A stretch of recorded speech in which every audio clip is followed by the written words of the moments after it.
हमको ये पूरा वर्क एनर्जी एक बार देख लेना है, ठीक है? छोटा चैप्टर है, जल्दी जल्दी देखिए, फोकस करो। देखो, वर्क एनर्जी एंड पावर में हम ऑब्वियसली चैप्टर का नाम जैसे जा रहा है ऐसे 3 सेगमेंट में पूरे चैप्टर को देखना है, ठीक है? पहले समझते हैं वर्क का। बहुत सारे बच्चे बोल रहे थे सर वो ट्रिगोनोमेट्री सेगमेंट जो आ रहा है वो थीटा मीटा क्या सब बोल रहे हैं, एंगल वेंगल क्या सब बोल रहे हैं, वो समझ में नहीं आया, है ना? हम वो सेगमेंट में थोड़ा सा अलग से फोकस करेंगे। एक्चुअली वो तुम्हारे सिलेबस में था नहीं, क्योंकि क्लास में करवा रहे हैं तो हम उसको डिटेल्स में देख लेना चाहिए हमको। बात ये है कि वो मैथमेटिक्स का पोर्शन होता है ट्रिगोनोमेट्री, जो क्लास 10 में जाके तुम मैथ्स में पढ़ोगे पहले, क्योंकि आज तक तुमने वो सेगमेंट पढ़ा नहीं है, इस वजह से तो तुमको थोड़ा सा प्रॉब्लम लगेगा, ठीक है? सीबीएसई में ट्रिगोनोमेट्री क्लास 10 से पहले नहीं आता, सो उसको हमको थोड़ा सा अलग से उस पर फोकस करना पड़ेगा, ठीक है? अभी मैथ्स सर को बोल के कोई फायदा होगा नहीं, उनके पास उतना टाइम नहीं होगा कि पूरा ट्रिगोनोमेट्री तुमको दिखा दे, ठीक है?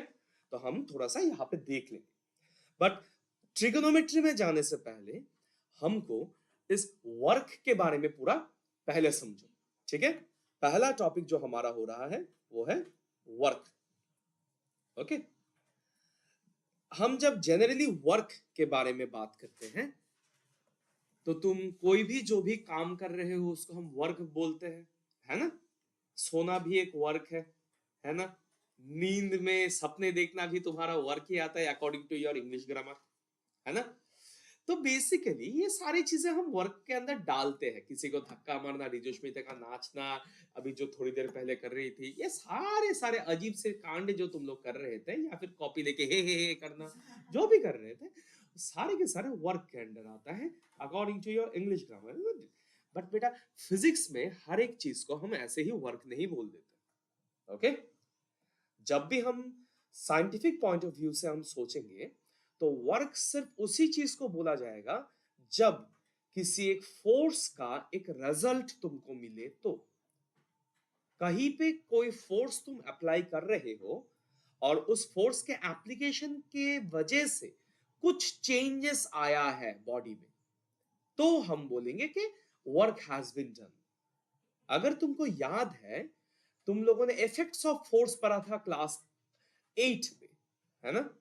फोर्स अप्लाई करने पे क्या क्या इंपैक्ट आ सकते हैं। In fact laws of motion chapter में भी थोड़ा बहुत पढ़ा था, है ना?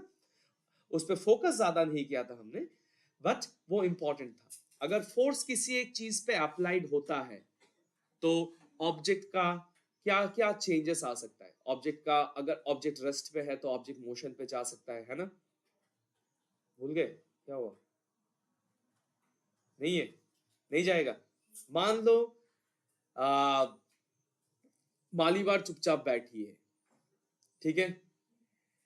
अचानक से रिजुष्पिता को क्या लगा, क्योंकि वो रिजुष्पिता है इस वजह से पीछे से आके उसको अचानक से धक्का मार के चली गई, ठीक है?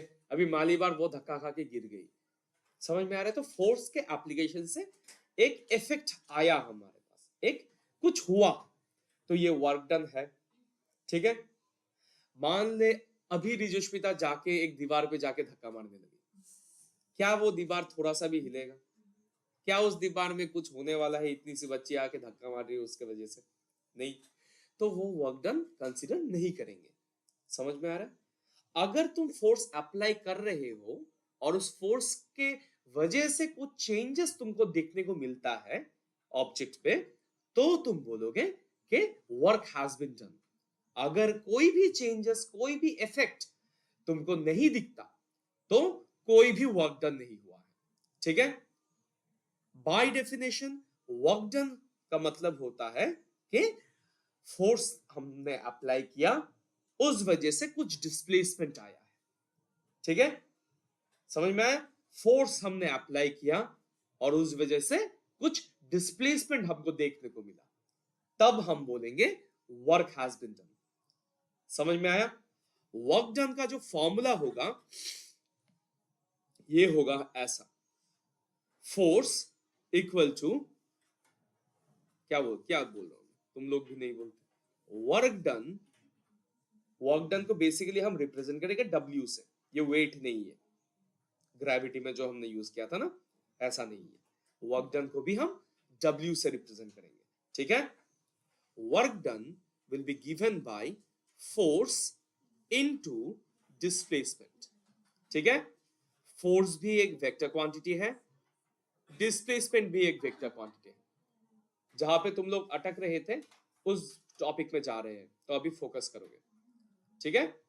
फोर्स और डिस्प्लेसमेंट का प्रोडक्ट होगा हमारा वर्क डन। ये याद रखोगे कि वर्क डन एक स्केलर क्वांटिटी होगा, ठीक है। ये वेक्टर क्वांटिटी नहीं है, ये डायरेक्शन डिपेंडेंट क्वांटिटी नहीं है, ठीक है।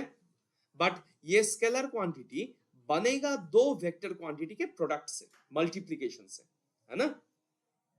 समझ में आ रहा है। फोर्स भी डायरेक्शन डिपेंडेंट क्वांटिटी है, डिस्प्लेसमेंट भी डायरेक्शन डिपेंडेंट क्वांटिटी है, ठीक है।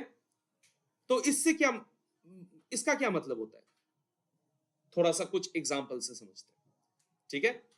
देखो, अगर तुम्हारे पास कोई एक छोटा सा ऑब्जेक्ट है और तुम इस पे जाके फोर्स अप्लाई कर रहे हो, ठीक है, ध्यान से देखना। अगर एक ऑब्जेक्ट है और तुम इस ऑब्जेक्ट पे जाके फोर्स अप्लाई किए जा रहे हो, ठीक है, और ये ऑब्जेक्ट थोड़ा थोड़ा करके सामने की तरफ मूव कर रहा है, ठीक है, धक्का खाने के बाद फोर्स के एप्लीकेशन के वजह से ये ऑब्जेक्ट सामने की तरफ मूव किए जा रहा है। समझ में आ रहा है, ठीक है। तो हम क्या बोलेंगे यहां पे, हम बोलेंगे कि डिस्प्लेसमेंट का डायरेक्शन और फोर्स का डायरेक्शन दोनों सेम है ना। जिस डायरेक्शन पे हम फोर्स अप्लाई कर रहे हैं उसी डायरेक्शन पे डिस्प्लेसमेंट हो रहा है, ठीक है, ठीक है। मालीबार को जिस डायरेक्शन में धक्का मारा था उसी डायरेक्शन में जाके वो गिरी, है ना। तो ये हमारा वर्क डन हो रहा है यहां पे, ठीक है। तो इस केस में वर्क डन बनेगा हमारा पॉजिटिव, याद रहे, ठीक है। क्यों, क्योंकि फोर्स जिस डायरेक्शन में हमने डाला उसी डायरेक्शन पे हमारा डिस्प्लेसमेंट हो रहा है। क्योंकि दोनों सेम ही डायरेक्शन पे हो रहा है, इस वजह से यहां पे हमारा वर्क डन हो जाएगा पॉजिटिव, याद रहे। क्यों होगा थोड़ी देर बाद ट्रिगोनोमेट्री से समझेंगे, मैथमेटिकली, ठीक है। बट मैं कंसेप्शन पहले बोल देता हूं। ये है हमारा केस नंबर 1, ठीक है। केस नंबर 2 क्या हो रहा है, मान लो सेम कोई एक इंसान सेम अमाउंट ऑफ फोर्स किसी एक ऑब्जेक्ट पे डाल रहा है, बट इस केस में ऑब्जेक्ट बहुत ज्यादा भारी है या फिर एक बहुत रिजिड ऑब्जेक्ट है जो कि जमीन में धंसा हुआ है, जैसे कि वॉल, ऐसा कुछ चीज है। यहाँ पे बहुत ज्यादा फोर्स नहीं, यहाँ पे हम एक humanly possible amount of force डाल रहे हैं। समझ में आया। तो इस फोर्स के एप्लीकेशन से क्या वॉल हिलने वाला है, क्या यहाँ पे अगर एक ट्रक रहे और सुनंदिनी जाके अगर यहाँ पे धक्का मारना शुरू करे, क्या ये वॉल हिलेगा या फिर ये ट्रक हिलेगा? नहीं हिलने वाला, नहीं जाने वाला, है ना। ये ह्यूमनली पॉसिबल नहीं होगा एक नॉर्मल इंसान के लिए करना, है ना। ना, अगर हमने ऐसे फोर्स डाले और डिस्प्लेसमेंट हुआ ही नहीं, मतलब डिस्प्लेसमेंट कंप्लीटली जीरो हो गया, ठीक है, तो हमारा जो वर्क डन होगा वो भी जीरो होगा हमारा। समझ में आया। वर्क डन भी जीरो, मतलब no work has been done, ठीक है, no work has been done,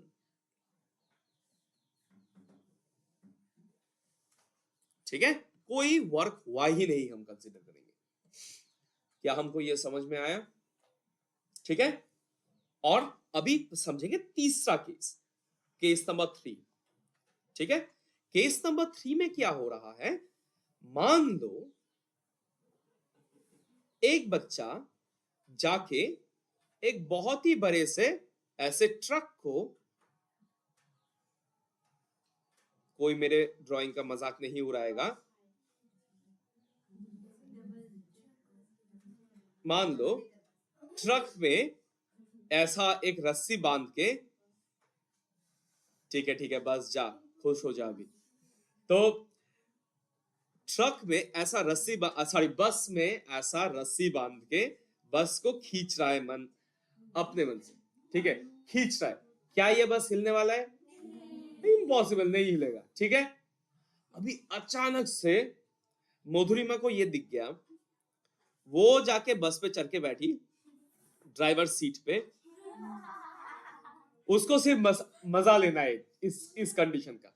बस को रिवर्स गियर में डाला, ठीक है, और बस को चलाने लगा पीछे की तरफ। चला सकती है ना? अभी ये बेटा बस है, एक छोटे से इंसान को आराम से खींच के लेके ही जाएगा, है ना? समझ में आ रहा है? तो अभी इसका डिस्प्लेसमेंट हो गया पीछे की तरफ। हाँ, तो बोल सकता सर इसका तो वर्क डन हुआ, बस का फोर्स है ना? हम बस का फोर्स कंसीडर नहीं कर रहे हैं। अगर मैं तुमको क्वेश्चन में पूछूं कि रिजुष्पिता जो सामने से खींच रही थी इस बस को, क्या रिजुष्पिता का वर्क डन कितना हुआ? अगर मैं पूछूं, रिजुष्पिता फोर्स डाल रही थी ना बस पे, है ना? क्या उस फोर्स से बस सामने की तरफ गया? नहीं, बट किसी एक कारण से बस उल्टा डायरेक्शन में मूव करने लगा, है ना, पीछे की तरफ चलने लगा, है ना? तो इस केस में रिजुष्पिता के फोर्स के वजह से जो वर्क डन हुआ वो वर्क डन हो जाएगा हमारा नेगेटिव, ठीक है। रिजुष्पिता के बॉडी के फोर्स के वजह से जो वर्क डन हुआ वो वर्क डन होगा नेगेटिव। रिजुष्पिता के फोर्स की वजह से कुछ हुआ ही नहीं, एक्चुअली हुआ किसके वजह से हुआ? मधुरिमा ने बस चला के पीछे चली गई, इस वजह से, ठीक है ना? अच्छा, क्योंकि बस का डिस्प्लेसमेंट रिजुष्पिता के फोर्स के ऑपोजिट डायरेक्शन पे है, इस वजह से यहां पे वर्क डन, इस केस में वर्क डन हो जाएगा नेगेटिव। समझ में आया? याद रहे, यहां पे क्या हुआ, फोर्स इस डायरेक्शन पे जा रहा है और डिस्प्लेसमेंट जा रहा है इस डायरेक्शन पे, इस वजह से वर्क डन हो गया हमारा नेगेटिव। याद रहेगा? अभी इन चीजों को मैथमेटिकली समझने की कोशिश करें। ये तो कुछ बहुत ही अजीब से एग्जांपल डाल के मैंने थोड़ा सा समझाने की कोशिश की। अभी मैथमेटिक्स में घुसेंगे यहां पे, ठीक है। पहले हम समझेंगे एंगल्स। केस 1 का जो एंगल था, ये देखो पहले। केस 1 में क्या हुआ था? एक बच्चे ने डब्बे को धक्का दिया और जिस डायरेक्शन में धक्का दिया उसी डायरेक्शन में डब्बा चलने लगा, ठीक है। बहुत आसान केस है ना? तो यहां पे हुआ क्या वो हम देखते हैं अच्छे से। यहां पे बेसिकली हो ये रहा था कि फोर्स वेक्टर हमने मारा इस डायरेक्शन में, मान लो, ठीक है। डिस्प्लेसमेंट वेक्टर भी हुआ इसी डायरेक्शन में, है ना? ठीक, इन ये दोनों वेक्टर एक दूसरे के साथ पैरेलल है ना? अगर दो वेक्टर्स एक दूसरे के साथ पैरेलल है तो इन दोनों के बीच में एंगल कितना होगा? दो पैरेलल लाइन के बीच में एंगल कितना होता है?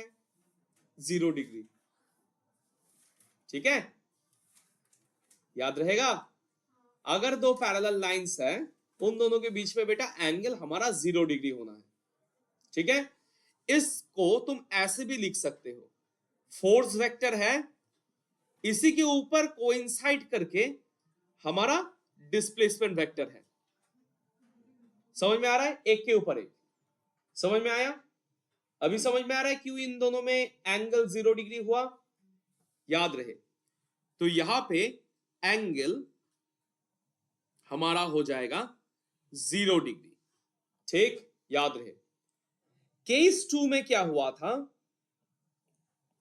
केस 2 के केस में ऑब्जेक्ट, देखो ध्यान से, ऑब्जेक्ट में फोर्स हमने ऐसे डाला, ठीक है, ठीक है। यहां पे डिस्प्लेसमेंट हुआ ही नहीं, ठीक है।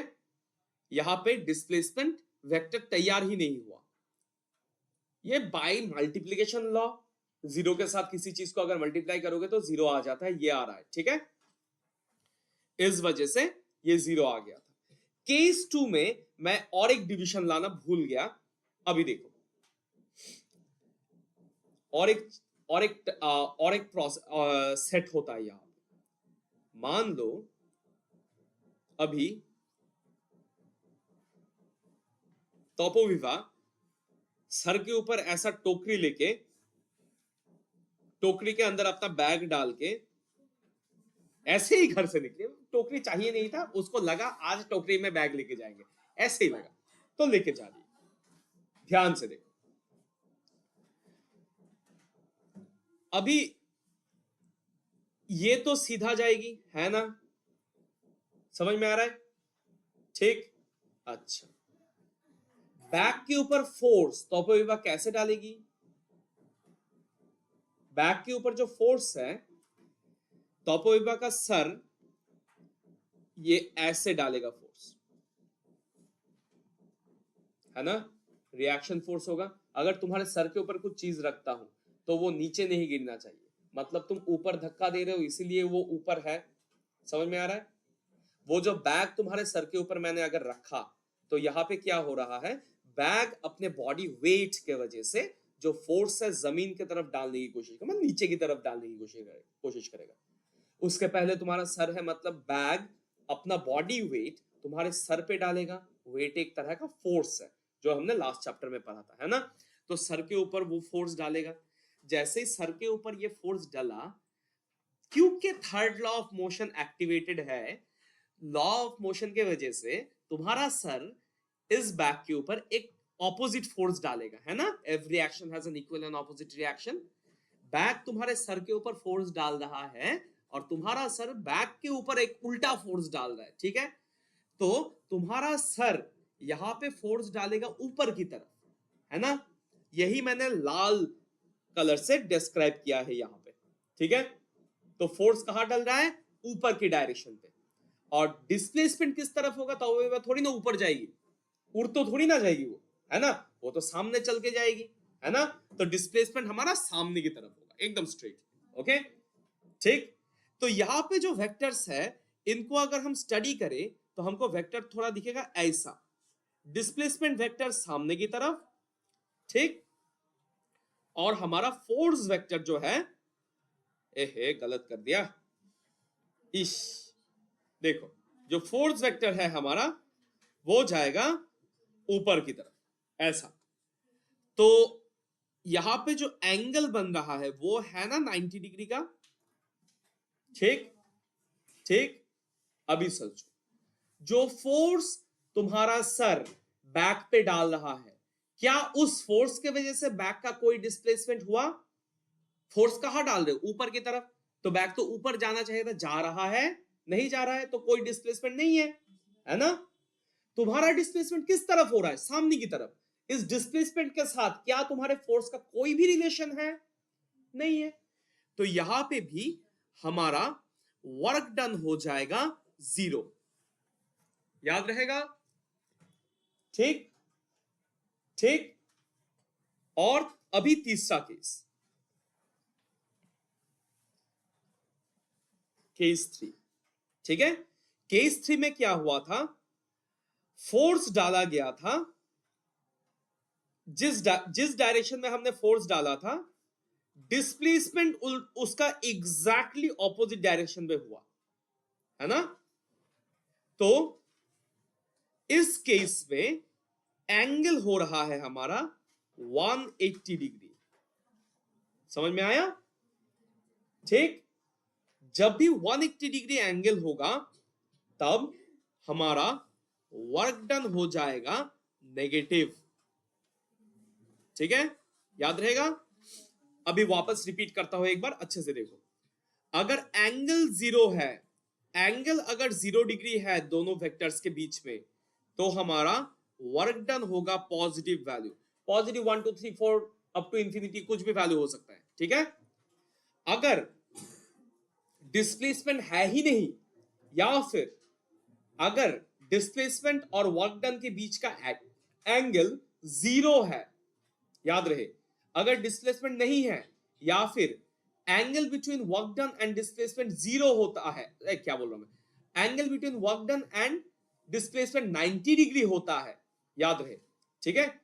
अगर दोनों के बीच का एंगल जो हम यहां पे देख रहे हैं ये हमारा डिस्प्लेसमेंट है, ये हमारा फोर्स है, ठीक है। अगर फोर्स वेक्टर और डिस्प्लेसमेंट वेक्टर के बीच का जो एंगल है वो हमारा 90 होता है, या फिर अगर डिस्प्लेसमेंट है ही नहीं, जो कि इस केस में हमने बोला था, तो हमारा वर्क डन हमेशा 0 होगा, ठीक है। इस केस में हमारा वर्क डन क्या होगा, 0 होगा, याद रहे, ठीक है। अच्छा, अगर डिस्प्लेसमेंट जिस डायरेक्शन पे हो रहा है इसके एग्जैक्टली ऑपोजिट डायरेक्शन पे हमारा फोर्स अप्लाइड है, मतलब एंगल 180 डिग्री हो रहा है यहाँ पे, अगर ऐसा हुआ तो वर्क डन नेगेटिव आएगा, नेगेटिव वर्क डन आएगा। क्यों? इसके पीछे होता है एक नया मैथमेटिक्स, उसको बोलते हैं ट्रिकोनोमेट्री, ठीक है। अभी हम ट्रिकोनोमेट्री थोड़ा सा समझेंगे, उसके बाद इसमें वापस आएंगे वर्क डन में, ठीक है। ध्यान से देखो, ट्रिकोनोमेट्री बेसिकली है मैथमेटिक्स ऑफ रोटेशन, ठीक है। एक ऑब्जेक्ट कितना रोटेट कर सकता है उस पे, ठीक है। मान लो ऐसा कुछ है, ठीक है।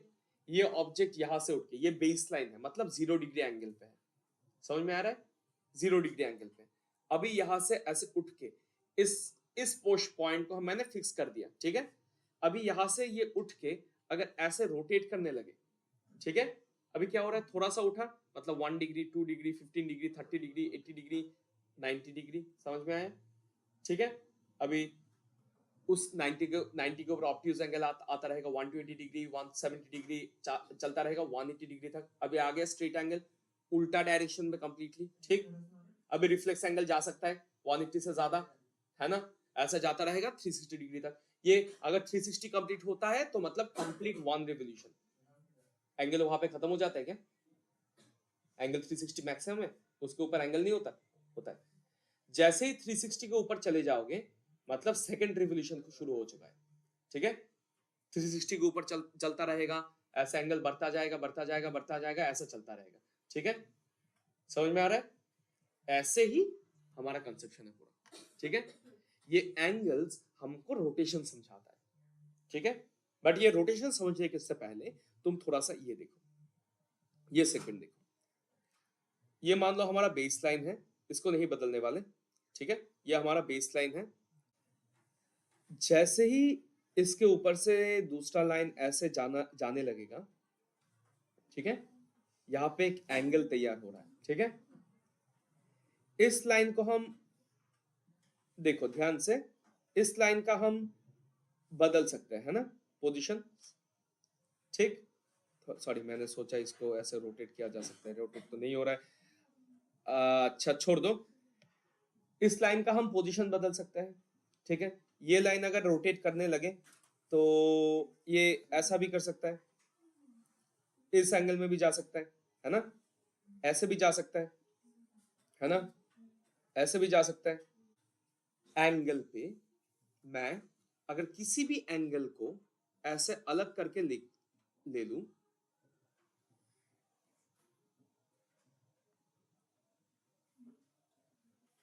किसी भी एंगल को अगर मैं ऐसे अलग करके ले लूं, ठीक है।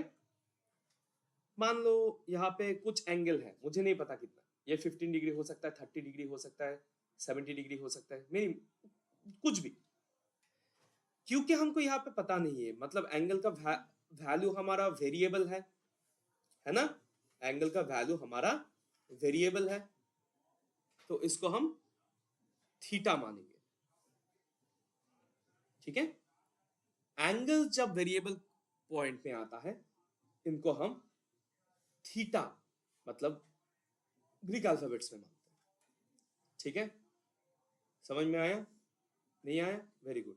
जैसे कि हम अलजेब्रा में एक्स, वाई, जेड ये सब वेरिएबल्स लेते हैं, एंगल्स के केस में वेरिएबल्स लिया जाएगा थीटा, ठीक है, फाई, ऐसे अल्फा, बीटा,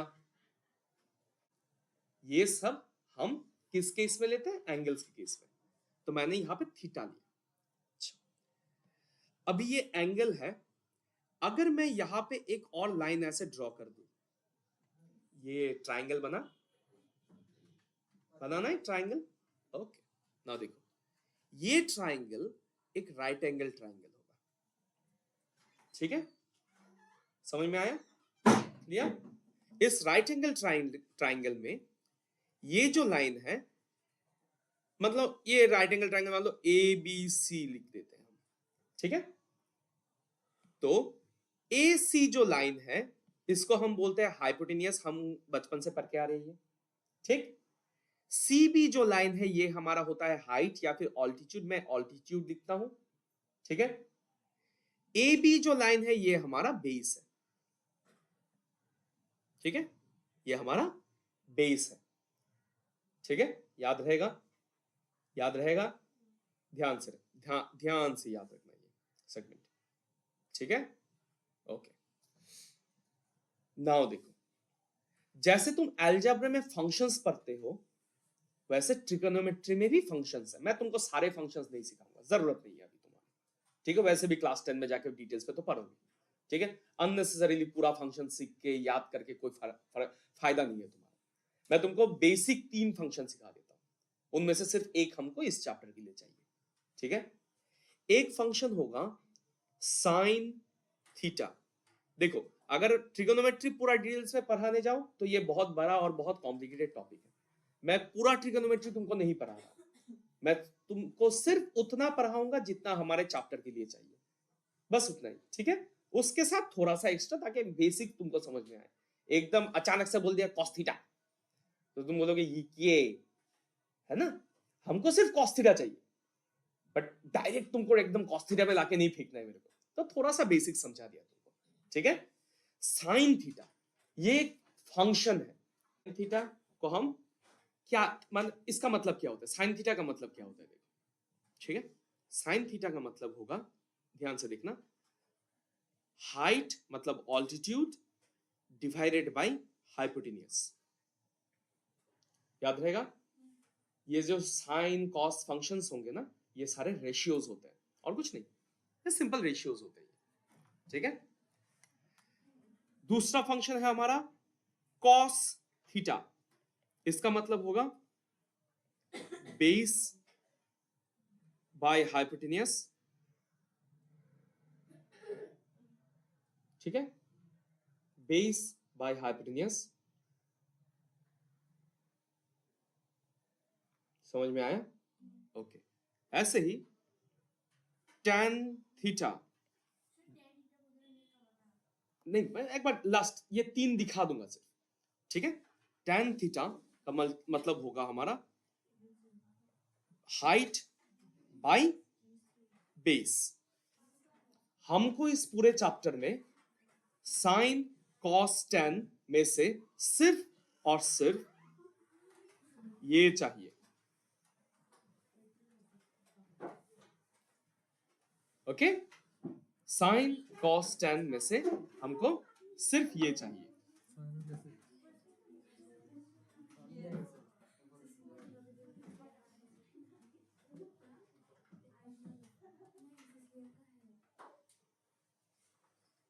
खुश हो, दोस्त मिला, अभी चुप रहो, ध्यान से देखो, ठीक है। हमको सिर्फ ये चाहिए हो और कुछ नहीं चाहिए, ठीक है, ठीक है। अभी देखते हैं, कॉस जब भी हम यूज करेंगे, ठीक है, थीटा का वैल्यू कुछ भी हो सकता है। थीटा का वैल्यू 0 डिग्री हो सकता है, ठीक है, कभी कभार 15 डिग्री हो सकता है, ठीक है, 1 डिग्री भी हो सकता है ना, 30 डिग्री भी हो सकता है, 45 डिग्री हो सकता है, 60 डिग्री हो सकता है, ठीक है, 90 डिग्री हो सकता है, ठीक है, 180 डिग्री हो सकता है, 360 डिग्री हो सकता है, कुछ भी हो सकता है वैल्यू, थीटा का वैल्यू, समझ में आया। हमको इस साल सिर्फ और सिर्फ चाहिए 0 डिग्री, 90 डिग्री और 180 डिग्री, ठीक है। एडवांस पढ़ोगे तो तुमको चाहिए 30 डिग्री, 45 डिग्री, 60 डिग्री भी। ठीक है, पहले हम बेसिक 0 डिग्री, 90 डिग्री, 180 डिग्री समझेंगे, उसके बाद हम टाइम रहा, अच्छा लग रहा है तो 30 डिग्री, 45 डिग्री, 60 डिग्री का भी कर देंगे। बाकी एंगल्स तुमको नहीं चाहिए। बाकी एंगल्स तुम जाके 11 में ट्रिगोनोमेट्री में पहले समझोगे कि निकालते कैसे, उसके बाद क्लास 11 से पहले एकदम जरूरत ही नहीं है, नहीं कर सकते, थोड़ा सा कॉम्प्लिकेटेड है भी कैलकुलेशन। ओके, ये समझ में आया। अभी मैं तुमको इसका वैल्यू समझा देता हूं। जैसे ही मैं कॉस के जगह पे 0 डिग्री लगा दूं, कॉस 0 डिग्री का वैल्यू हो जाता है 1। एक कॉस 90 डिग्री का वैल्यू हो जाता है, कोई बोल सकता है 0, और कॉस 180 डिग्री का वैल्यू हो जाता है -1।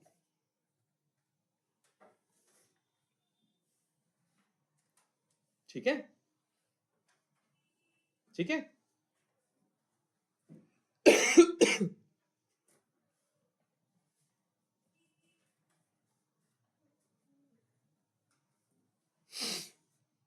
कुछ प्रॉब्लम? यहां तक समझ में आया? ओके, ये हमारे 3 एंगल वैल्यूज है। ठीक है, अभी वापस जाते हैं हमारे कंडीशंस पे। देखो, हमारा फॉर्मूला क्या था? फोर्स इक्वल टू, अरे क्या लिख रहा हूं बार बार, सब तुम्हारी गलती। Work done equal to force into displacement, ये बोला था ना मैंने। अभी देखो, ये जो बीच में मैंने डॉट लगाया, कभी मैंने क्रॉस मल्टीप्लाई लिखा है? कभी मैंने ये नहीं लिखा, कभी नहीं लिख सकते, ये गलत है, ये नहीं लिख सकते यहां पे। ठीक है, हम तो ऑल्टरनेटिवली ऐसे डॉट क्रॉस लगाते रहते हैं ना, बट अभी इनका मतलब होता है वेक्टर में। जब मैं डॉट लगाऊंगा तब फॉर्मूला हो जाता है फोर्स डिस्प्लेसमेंट, इन दोनों का मैग्नीट्यूड, मतलब सिर्फ नंबर, डायरेक्शन डायरेक्शन नहीं, उसके साथ कॉस थीटा। अगर मैं वो क्रॉस वाला मल्टीप्लाई लगाऊं तो ये वेक्टर मल्टीप्लाई हो जाता है, मतलब फोर्स डिस्प्लेसमेंट साइन थीटा और n cap. N cap n cap तुमको समझ में नहीं आएगा अभी। साइन थीटा का वैल्यू अलग होगा कंप्लीटली, अभी जरूरत नहीं, वो तुम्हारा नहीं है। ठीक है, मतलब इस चैप्टर में तो है ही नहीं, इस चैप्टर में कभी भी नहीं है, कॉलेज में भी नहीं है, मतलब है नहीं। समझ में आया? ठीक है, तो इस वजह से कभी भी गलती से भी यहां पे डॉट के जगह पे क्रॉस मत लगा देना। टीचर चाहे, क्लास 10 में कभी कभी ओवरलुक कर लेते हैं हम, बट फिर भी अगर टीचर चाहे पूरा काट देगा, क्योंकि ये कंप्लीटली रॉन्ग स्टेटमेंट होगा। अगर तुम यहां पे कभी भी लिख के आ गए, ये अगर लिख के आ गए, तो टीचर पूरा इसको काटने का पूरा राइट रखता है, कंप्लीट काट सकता है। ये कंप्लीटली गलत स्टेटमेंट है ही नहीं सही। ठीक है, गलती से भी ये वाला सिंबल इस चैप्टर में नहीं लगाना है, हमको ये डॉट ही लगाना है हमेशा। ठीक है, याद रहे, मल्टीप्लिकेशन दोनों है, बट ये अलग अलग है, क्योंकि ये वेक्टर है। वेक्टर के केस में मल्टीप्लिकेशन अलग होता है कंप्लीटली। ठीक है, वो तुम लोग क्लास 12 में मैथमेटिक्स में वेक्टर अलजेब्रा में पढ़ोगे जाके। मैंने बोला ना, सीबीएसई का मैथ थोड़ा स्लो जाता है। ठीक है, फिजिक्स में चाहिए होता है पहले पहले, ये समझ लेना। ठीक है, याद रहेगा तुमको? ये याद रहेगा ना? ओके, नाउ देखो, जैसे मैं ये फॉर्मूला लगा देता हूं, देखो यहां पे work done equal to force into displacement, मतलब work done equal to force displacement cos theta. अगर लगा दिया तो हमारे पास ये ऑप्शंस है। अगर एक ऑब्जेक्ट में मैं फोर्स डाल रहा हूं और ये फोर्स ऑब्जेक्ट का एक डिस्प्लेसमेंट करवा पा रहा है एट द सेम डायरेक्शन, ठीक है, तो हमारा एंगल हो रहा है 0 डिग्री। तो एंगल हो रहा है 0 डिग्री। क्या हो रहा है? 0 डिग्री। ठीक, तो यहां पे हमारा वर्क डन हो जाएगा force into displacement cos 0 degree, मतलब फोर्स इंटू डिस्प्लेसमेंट इंटू 1। ठीक है, समझ में आ रहा है? यहां पे क्रॉस लगा सकते हो, यहां पे क्रॉस लगाने की प्रॉब्लम नहीं है। एफ और एस के बीच में क्रॉस नहीं डाल सकते, ये याद है। एफ और एस के बीच में गलती से भी क्रॉस मत डाल देना, ठीक है। अच्छा 1, ठीक है ना। तो मतलब क्या हो रहा है, पॉजिटिव वैल्यू आएगा हमारा, ठीक है। फोर्स और डिस्प्लेसमेंट का जो भी वैल्यू आता है मल्टीप्लाई करके वो पॉजिटिव वैल्यू आएगा हमारा, याद रहेगा। अच्छा अगर एक फोर्स ऊपर की तरफ काम कर रहा है और डिस्प्लेसमेंट सामने की तरफ, कुछ ऐसा जहां पे एंगल हमारा 90 डिग्री आ रहा है, तो वहां पे हमारा वर्क डन हो जाएगा ऐसा, force into displacement cos theta, क्योंकि 90 डिग्री है इसलिए हो जाएगा फोर्स डिस्प्लेसमेंट कॉस 90 डिग्री, ठीक, समझ में आया। तो माइनस क्या बोल रहा हूं, force into displacement into cos 90 degree का वैल्यू क्या है, 0, तो 0, तो किसी भी चीज के साथ अगर 0 मल्टीप्लाई करोगे तो हमारा आंसर 0 आता है, याद रहे, ठीक है। ओके, और हमारा तीसरा वाला केस जो हम कर रहे थे, ऑब्जेक्ट है, ऑब्जेक्ट में एक फोर्स हमने इस डायरेक्शन पे डाला और ठीक इसके ऑपोजिट डायरेक्शन पे डिस्प्लेसमेंट हो रहा है, ठीक है, ठीक है।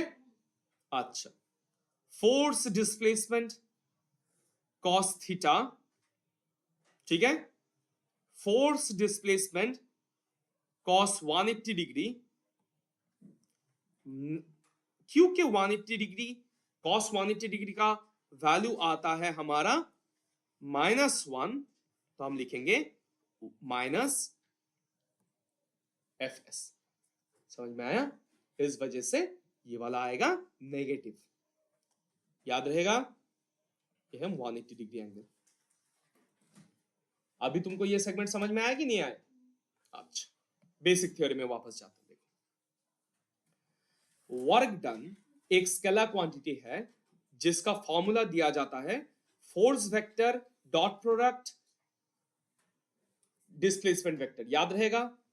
इस फॉर्मूला को अगर फर्दर तोड़े तो हमारा आ जाएगा फोर्स वेक्टर का magnitude, magnitude of the force, magnitude of the displacement multiplied by cos theta, theta being the angle between the force and the displacement, ठीक है। फोर्स और डिस्प्लेसमेंट के बीच में जो एंगल तैयार हो रहा है वो है हमारा थीटा, याद रहे, ठीक है। अगर ये हमारा फोर्स है और ये हमारा डिस्प्लेसमेंट, तो ये होगा हमारा थीटा, याद रहे, ठीक है। हम वेरियस अदर एंगल्स पे भी ये समझने की कोशिश करेंगे, बट बाद में वेरियस अदर एंगल जैसे 30 डिग्री 60 डिग्री टेक्निकली तुम्हारे सीबीएसई सिलेबस पे तो नहीं, बट हम समझेंगे वो एक्स्ट्रा, ठीक है। नाउ ये याद रहेगा। अभी देखो वर्क डन का जो एसआई यूनिट है, ऐसा यूनिट होगा हमारा जूल, याद रहेगा। वर्क डन का ऐसा यूनिट होता है हमारा जूल। कोई कंफ्यूजन, ये क्लियर है आई गेस, है ना। कोई कंफ्यूजन है तो पूछो, याद रहे। ओके ये है हमारा वर्क डन का बेसिक थ्योरी। कुछ मैथ्स करना पड़ेगा तब जाके ये पूरा क्लियर हो जाएगा, उसके बाद मैथमेटिक्स हम जनरल टाइम पे करेंगे, ठीक है। अभी हम समझेंगे एनर्जी। बाय डेफिनेशन एनर्जी वो चीज है जो वर्क डन करने का बंदोबस्त करके देता है, ठीक है। मतलब फोर्स अप्लाई कर रहे हो उसका उसको फैसिलिटेट करता है, ठीक है। वर्क डन को फैसिलिटेट करता है, ठीक है। Mathematically energy and work done दोनों सेम है, कोई डिफरेंस नहीं है, दोनों सेम, ठीक है। डेफिनेशन वाइज थोड़ा सा डिफरेंस तो है, ठीक है। वर्क डन करवाता है एनर्जी, ठीक है, बट मैथमेटिकली देखोगे तो दोनों का दोनों सेम, कुछ कुछ डिफरेंस नहीं है, सेम सेम है, ठीक है। समझ में आया। एनर्जी बेटा बहुत तरह के होते हैं, mechanical energy, chemical energy, light heat, बहुत थर्मल एनर्जी, बहुत तरह के एनर्जी हो सकते हैं। और सारे एनर्जी एक दूसरे में कन्वर्ट हो सकते हैं। इस साल हम सिर्फ मैकेनिकल एनर्जी पढ़ेंगे, ठीक है? इस चैप्टर में हमको सिर्फ और सिर्फ मैकेनिकल एनर्जी पढ़ना है। और मैकेनिकल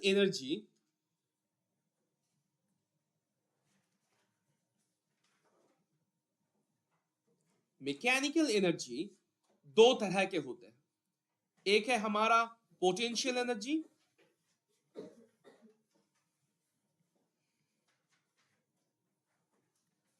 दूसरा है हमारा काइनेटिक एनर्जी। याद रहेगा, दो तरह का होता है। पोटेंशियल एनर्जी क्या है?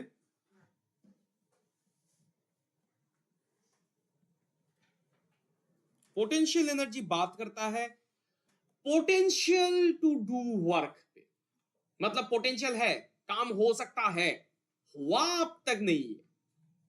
मतलब मान लो कि एक बहुत बड़े से बिल्डिंग के ऊपर एक डंडे पे कोई तो एक महान इंसान ऐसे लटक रहा है, ठीक है? तो पोटेंशियल है कि ये नीचे गिर सकता है, गिरा तो नहीं ना अब तक, ठीक? तो जो स्टोर्ड एनर्जी इस बंदे के बॉडी पे होगा अभी, इस ऑब्जेक्ट पे होगा अभी, वो है हमारा पोटेंशियल एनर्जी। रिप्रेजेंट कर सकते हैं हम पी से, हमारे लिए आसान होता है, जल्दी जल्दी लिख सकते हैं। और इसको रिप्रेजेंट कर सकते हैं के से, ये जल्दी जल्दी लिखने में हेल्प करता है, और कुछ नहीं, स्टैंडर्ड वैंडर्ड कुछ नहीं है, बट लिख सकते हैं ऐसा, ठीक है? ये याद रहेगा। सिर्फ यही नहीं, मान लो कि बहुत गुस्सा होके ऋजुष्पिता ऐसे एक तीर धनुष लेके खड़ी है, ठीक है, किसी की तरफ एम करके, ठीक है? ये मैं भी हो सकता हूं। देखो, हमको छोड़ नहीं रहा है, हमको आज बहुत सारा काम करना था, किसी की शादी भी थी, हमको घूमने जाना था, फिर भी यहाँ पे बैठा के पढ़ा रहा है, इसके बाद मैथ पढ़ाएगा, हमारा पूरा दिन स्कूल ही हो गया, आज तो संडे का दिन खत्म। देखो, तो इस गुस्से में वो तीर धनुष लेके ऐसे खड़ी है। अच्छा, इसको ऐसे पूरा स्ट्रिंग खींच के बैठी है, ठीक है ना? अभी पोटेंशियल है, जैसे ही वो तीर को छोड़ेगी, जैसे ही अपनी उंगली को थोड़ा सा लूज करेगी, ये तीर पूरा ऐसे बहुत तेजी से ऐसे ऐसे निकल के आएगा और मेरे सर पे लग जाएगा, है ना? समझ में आ रहा है? अच्छा, अभी तक उसने छोड़ा नहीं है, तब अभी पोटेंशियल है कि हो सकता है, हुआ नहीं है, बट हो सकता है, ठीक है? तो इसमें भी जो स्टोर्ड एनर्जी है, इसको हम बोलेंगे पोटेंशियल एनर्जी। कभी कभार क्लास में खेलते हो ना, ये रबर बैंड से ऐसे खींच के किसी के सर बॉडी पे ऐसा ठक से मार देते हो, मारने के एंड मोमेंट तक ये पोटेंशियल एनर्जी होल्ड कर रहा है, जैसे ही मार दिया वो काइनेटिक में कन्वर्ट हो गया। समझ में आया? Potential energy is the stored energy in a body that will facilitate certain kind of a work done. कुछ वर्क डन तो हो सकता है, हुआ अब तक है नहीं, बट होने का चांस है, इसको पोटेंशियल एनर्जी बोलेंगे। समझ में आया? समझ में आया? देखो, पोटेंशियल एनर्जी का एक डेराइवेशन है जो तुमको याद रखना पड़ेगा। ये हमारा पोटेंशियल एनर्जी डिपेंड करेगा कितने हाइट पे ऑब्जेक्ट लटका के रखे हो इस पे। मैं एक सिंपल बात बोलता हूं, ठीक है? पोटेंशियल एनर्जी भी बहुत तरह के हो सकते हैं, ठीक है? हम इस साल सिर्फ एक ही तरह का पोटेंशियल एनर्जी पढ़ेंगे, ग्रेविटेशनल पोटेंशियल एनर्जी, सिर्फ खत्म। ये रबर बैंड वाला स्प्रिंग वाला पोटेंशियल नहीं पढ़ने वाला, ठीक है? उसके लिए स्प्रिंग कांस्टेंट वांस्टेंट समझना पड़ेगा, वो अलग कंसेप्शन है, वो अभी नहीं, थोड़ा थोड़ा और जाने दो, उसके बाद। इस चैप्टर में तो नहीं, क्लास 9 में नहीं, बाद, ठीक है? देखो अभी ध्यान दो, पोटेंशियल एनर्जी जो भी है हमारे पास, वो वर्क डन के ऊपर सेम होगा। मैंने थोड़ी देर पहले बोला था, mathematically work done and energy both are same, है ना? है ना? वर्क डन का फॉर्मूला होता है हमारा फोर्स इनटू डिस्प्लेसमेंट, है ना? है ना? ठीक है ना? अच्छा, ये ऑब्जेक्ट जो लटक रहा है आसमान से, इस ऑब्जेक्ट के ऊपर कौन सा फोर्स एप्लीकेबल है? सिर्फ ग्रेविटी। ग्रेविटी मतलब इसके ऑब्जेक्ट का मास और ग्रेविटेशनल एक्सीलरेशन, है ना? And displacement done is height displacement done is height only, है कि नहीं? दैट्स इट, mgh, उतना ही है, बस इतना ही है, mgh। समझ में आया? ये तुम्हारा पहला डेरिवेशन है बेटा, ये आएगा एग्जाम में। 2 सेकंड, अरे 2 सेकंड, हो गया हो गया हो गया हो गया हो गया हो गया हो गया हो गया हो गया। अभी देखो, जैसे ही रिजुष्विता अपना वो स्ट्रिंग छोड़ देती है या फिर ये लटकता हुआ इंसान नीचे गिरने लगता है, तो क्या हुआ? काइनेटिक एनर्जी में कन्वर्ट हो जाएगा इमीडिएटली। ठीक है? एक ऑब्जेक्ट जब भी ये सामने की तरफ मूव करने लगता है, इनिशियल वेलोसिटी कुछ था, ठीक, जैसे ये सामने की तरफ मूव करने लगा, इसका फाइनल वेलोसिटी कुछ हो सकता है, ठीक, ऑब्जेक्ट का कुछ मास तो था ऑब्वियसली, ठीक। अभी देखते हैं, काइनेटिक एनर्जी भी वर्क डन होगा, है ना? ये भी हमारा फोर्स इनटू डिस्प्लेसमेंट होगा, है ना? है ना? ठीक है, समझ में आ रहा है? अच्छा, अभी देखो, यहां पे फोर्स अप्लाइड हो जाएगा मास इनटू एक्सेलरेशन, ठीक, और डिस्प्लेसमेंट तो हमारा डिस्प्लेसमेंट जो है वो है, रहने दो, ठीक है? लिखा है, ऐसे ही लिखा, तुम पास लिखो, कोई प्रॉब्लम नहीं है, ठीक है? देखो, समझ में आया?